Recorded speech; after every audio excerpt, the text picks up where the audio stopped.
এই ভিডিওটা শেষ পর্যন্ত দেখলে কিন্তু অবশ্যই মজা পাবেন। আহ ঘুমিয়ে ঘুমিয়ে স্বপ্ন দেখার মজাই আলাদা। কত সুন্দর একটা স্বপ্ন দেখেছি।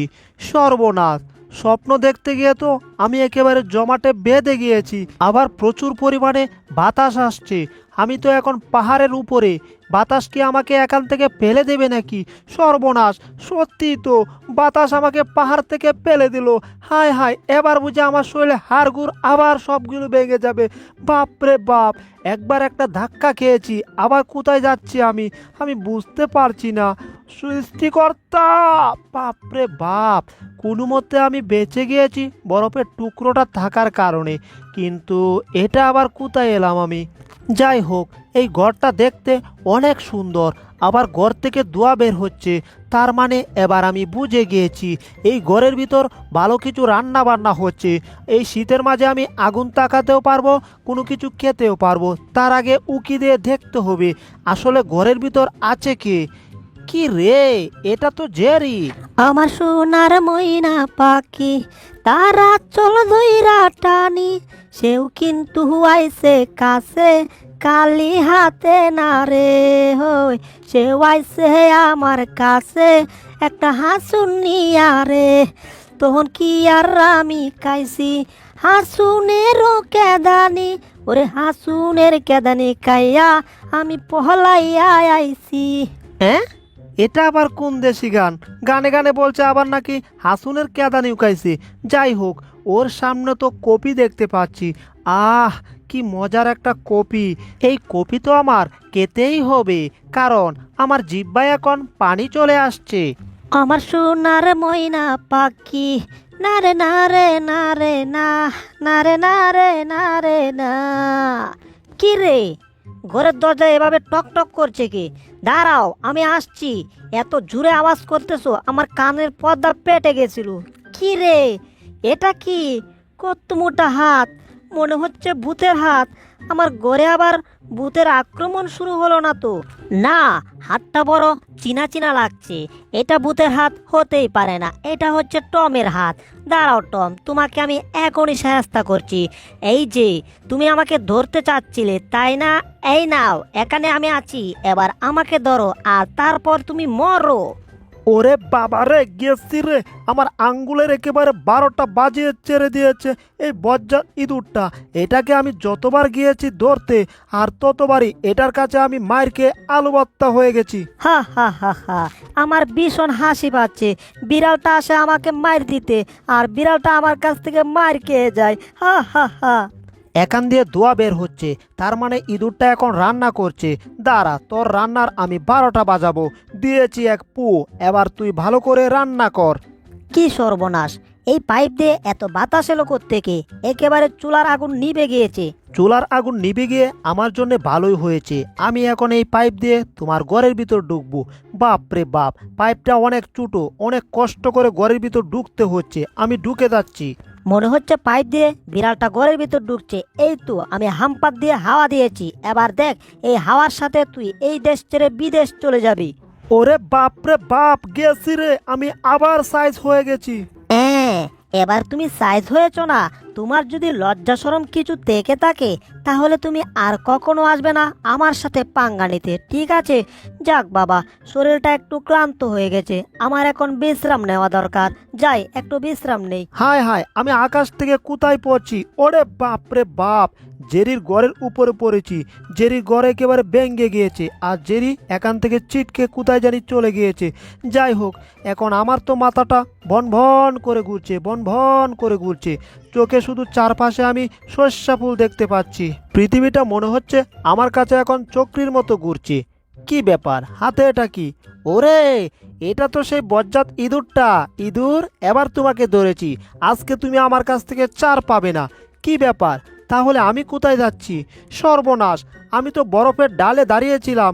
হায় হায়, আমি তো নিচ থেকে যাচ্ছি। কি সর্বনাশ, আমি এখন দাঁড়াতেও পারছি না।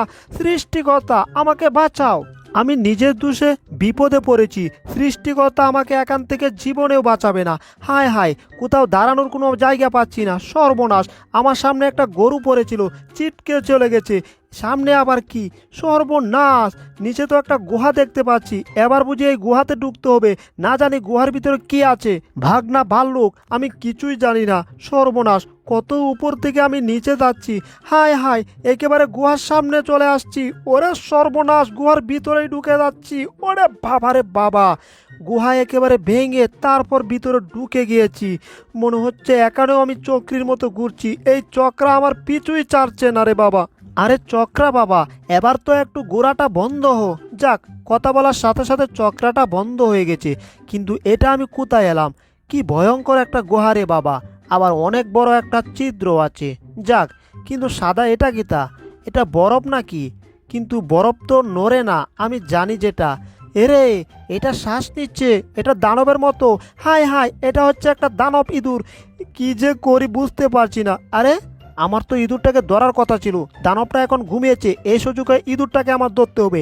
এই পুচকি ইঁদুর, তুই পালাচ্ছিস কোথায়? কারা বলছি? হায় হায়, আমি তো যেতেই পারছি না। এই পুচকি ইঁদুর, পালাচ্ছিস কোথায় তুই? দাঁড়া বলছি। হায় হায়, আমি তো দৌড়াতে পারছি না, স্লিপ খেয়ে গেলাম। Brake brake brake brake brake. আর দুরু, ব্রেক আমার কথাই মানছে না। মনে হচ্ছে আমি আবার পড়ে যাব, দাঁড়াতেও পারছি না। কি হচ্ছে আমার সাথে কিছুই বুঝতে পারছি না। সৃষ্টিকর্তা, যাক রে! মনে হচ্ছে আবার আমি চিতই পিঠার মতো পড়ে গিয়েছি। বজ্জাত ইঁদুর, তোকে আমি ধরবো, তারপর তোরে আমি কাঁচামরিচ দিয়া খাবো, তারপর তোরে আমি বাথরুমে হাগু কইরা ফেলবো।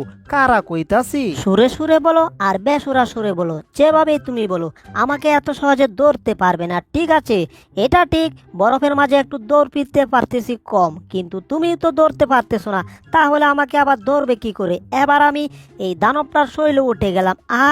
কত লম্বা লম্বা লোম এই দানবটার শরীরে। এবার তো তুমি আমাকে জীবনেও ধরতে পারবে না। দেখো, লেজের উপর বর কেড়ে আমি কিভাবে সাঁতারের মতো খেলা খেলছি। পারবে? পারলে দেখাও। এই দেখো, আমি এখন এটার ভিতরে ঢুকে গিয়েছি। দেখো, আমি পানির মতো ডুব দিয়েছি। ঠিক আছে, এই দেখো, পানির মতো আমি ডুব দিয়ে উপরে ভেসেছি।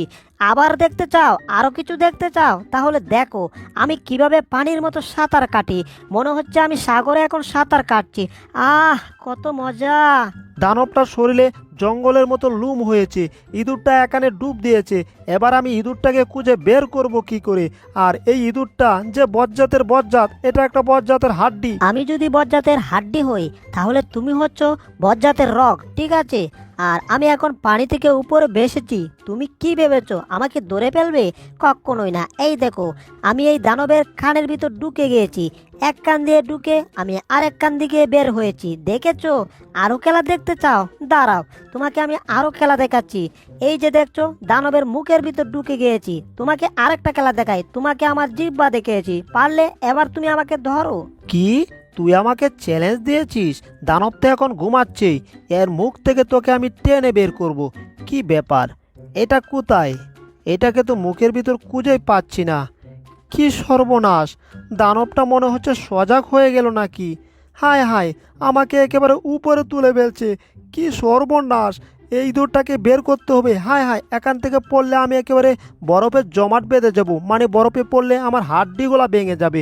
বাপরে বাপ! মনে হচ্ছে দানবটা আমাকে কিছু করবে না। সেটা ঠিক আছে, কিন্তু আমার হাত কোথায়? মনে হচ্ছে তো আমার শরীরে কোনো হাত নেই। আমার হাতটাকে কি করছে দানবটা? সর্বনাশ! মনে হচ্ছে আমার হাতটাকে চিবিয়ে খেয়ে ফেলছে। বাপরে বাপ! কিন্তু আমি আবার ইঁদুরটাকেও মনে হচ্ছে ধরে ফেলেছি। যাই হোক, এই দানবটার হাত থেকে আগে আমার বাঁচতে হবে। কি যে করি বুঝতে পারছি না। কি ব্যাপার? মনে হচ্ছে দানবটা আমার কিছু করবে না। মনে হচ্ছে আমার মহব্বতে পড়ে গেছে। ব্যাপার না, আমি মহব্বতের কিছুই করিনি। ইঁদুরটাকে মনে হয় আমি ধরে নিয়ে আসছি। বন্ধু, তুমি এখানে বসে থাকো। তোমার মতো বলে দিয়ে আমার কিছু দরকার নেই, কিন্তু দাঁতগুলা তোমার ঘুরে রাখো।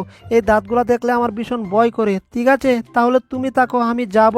দানব বন্ধু, তোমাকে আমি একটা কিস দিয়েছি, কারণ ছোটবেলায় তুমি আমার বন্ধু ছিলে। ঠিক আছে, এবার তুমি টমকে মারো। কি? তাহলে তো টমের কবর আছে। এই টম, তোর এত বড় সাহস হয়েছে কি করে? তুই আমার বন্ধু জেরিকে নিয়ে যাবি? পারলে তুই একটু দাঁড়া, তোকে আমি চিবিয়ে খাবো। এ সর্বনাশ, আমার চিৎকারের কারণে বরফগুলো ভেঙে ভেঙে পড়ছে, বেশি নড়া যাবে না। হায় হায়, আমি না নড়লে কি হবে? বিড়ালটা তো এখান থেকে পালিয়েছে। বাপ রে বাপ, দানবটার মাথা গরম হয়ে গেছে, এখান থেকে দ্রুত পালাতে হবে। হায় হায়, এখান থেকে পালাবো কি করে? সর্বনাশ, আমার চারদিকে বরফ দিয়ে বেড়া হয়ে গেছে, এবার একটা লাফ দিয়েছি, সর্বনাশ, সামনে আবার বরফ। ওরে বাবা রে বাবা, এখানে লুকিয়ে থাকে, তাহলে বরফটা বুঝতে পারবে না আমি কোথায় আছি। বাপরে বাপ, আমি দানবটার সাথে এতক্ষণ ফাইজলামো করেছি, আমি ভেবেছি এটা তেমন বড় না, আর এখন তো দেখছি এটা কত বড় একটা দানব। হায় হায়, টমকে ধরার জন্য আমার পাশ দিয়ে আসছে, এটার পায়ের নিচে বলে আমি চ্যাপটা হয়ে যাব। বাপরে বাপ, আমি সাইডে গিয়ে লুকিয়ে থাকি, আমি নাই বাপুরে, তোমরা কিছু করতে থাকো, তোমাদের মাঝে আমি ভুলেও যাব না। কি রে টম, তুই আমার সাথে ফাইজলামো করিস? তুই আমার বন্ধুকে মারতে চাস? আমি তোর জীবনে 12টা বাজাবো না, শুধু তোর লেজের 12টা বাজাবো। এবার লটেলা। ওরে বাপ রে বাপ, আমার লেজের তো দেখছি একেবারে 12টা থেকে 24টা বাজিয়ে ছেড়ে দিয়েছে, আমার লেজের এক কি আল অবস্থা হয়ে গেল। বন্ধুরা, তোমরা যদি আমাদের চ্যানেলে নতুন হয়ে থাকো তাহলে ভিডিওতে লাইক ও চ্যানেলটিকে সাবস্ক্রাইব করে দিও এবং পাশের নোটিফিকেশনটি অন করে দিও, যাতে আমরা নতুন ভিডিও আপলোড দেওয়ার সাথে সাথে তোমরা পেয়ে যাও। ধন্যবাদ।